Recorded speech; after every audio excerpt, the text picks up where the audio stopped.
నేటి దినము కొరకై ఏర్పాటు చేయబడిన క్రొత్త నిబంధన వాక్య పాఠముగా పరిశుద్ధుడైన లూకా వ్రాసిన సువార్త 13వ అధ్యాయము 10వ వచనము నుండి 30వ వచనం వరకు చదువుకుందాము. విశ్రాంతి దినమున ఆయన యొక్క సమాజ మందిరంలో బోధించుచున్నప్పుడు 18 ఏండ్ల నుండి బలహీనపరచు దయ్యము పట్టిన ఒక స్త్రీ అచ్చట నుండెను.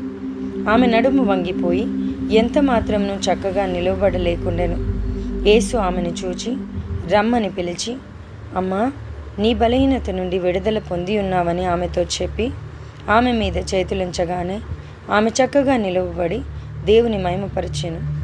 యేసు విశ్రాంతి దినమున స్వస్థపరిచినందున ఆ సమాజ మందిరపు అధికారి కోపంతో మండిపడి జనసమూహమును చూచి, పని చేయదగిన 6 దినములు కలవు గనుక ఆ దినములలోనే వచ్చి స్వస్థతను పొందుడి, విశ్రాంతి దినముందు రావద్దని చెప్పాను.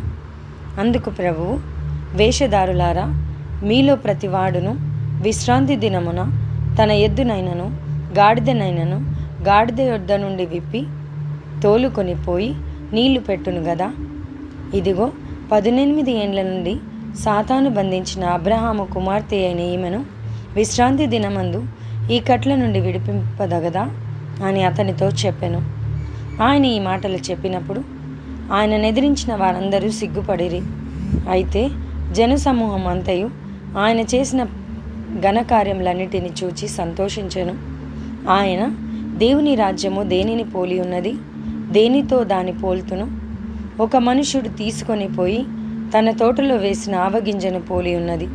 అది పెరిగి వృక్షమాయెను, ఆకాశ పక్షులు దాని కొమ్మల యందు నివసించుననెను. మరల ఆయన, దేవుని రాజ్యమును దేనితో పోల్తును? ఒక స్త్రీ తీసుకొని అంతయు పొలిసి పొంగు వరకు 3 కొంచెముల పిండిలో దాచిపెట్టిన పుల్లని పిండిని పోలి ఉన్నదని చెప్పాను. ఆయన యెరూషలేమునకు ప్రయాణమైపోవచ్చు బోధించుచు పట్టణంలోనూ గ్రామంలోనూ సంచారం చేయుచుండెను. ఒకడు, ప్రభువా, రక్షణ పొందువారు కొద్దిమందేనా అని ఆయనను అడగగా, ఆయన వారిని చూచి, ఇరుకు ద్వారమున ప్రవేశింప పోరాడుడి, అనేకులు ప్రవేశింపజూతురు గాని వారి వలన కాదని మీతో చెప్పుచున్నాను. ఇంటి యజమానుడు లేచి తలుపు వేసిన తర్వాత మీరు వెలుపల నిలిచి తలుపు తట్టి, అయ్యా, మాకు తలుపు తీయమని చెప్పనారంభించినప్పుడు ఆయన, మీరెక్కడి వారో మేము నేరుగానని ఉత్తరము మీతో చెప్పును. అందుకు మీరు, నీ సముఖమందు మేము త్రిగిని త్రాగుచుంటిమే, నీవు మా వీధులలో బోధించితివే అని చెప్పసాగుదురు. అప్పుడు ఆయన, మీరెక్కడి వారో మేము నేరుగానని మీతో చెప్పుచున్నాను, అక్రమము చేయి మీరందరూ నా యొద్ద నుండి తొలగిపోండని చెప్పును.